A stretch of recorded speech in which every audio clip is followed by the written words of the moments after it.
Hello everyone, nandito po tayo ngayon sa onion farm ni Sir Pablito Manuel ng Barangay San Roque, Bungabon, Nueva Ecija. Bali, ipinaharvest po nila yung kanilang white onion.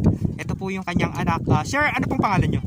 Ako po pala si Monsieur Manuel, yung anak po ng gumagawa dito. Magkano po na-i-deal itong sibuyas nyo?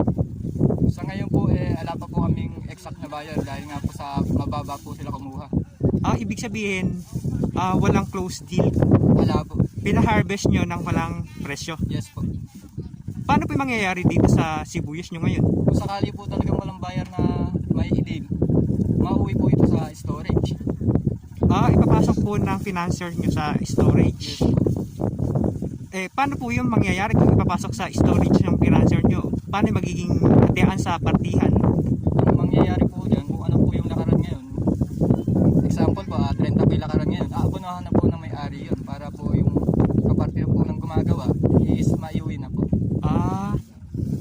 Sir, ano po yung pwede nyo sabihin naman para naman sa mga ibang buyer na bumibili na wag naman ganun kababa yung pagbili nilang ng sibuyas para naman maprotektahan po yung mga tulad po ng parents nyo na magsasaka? Yun nga po.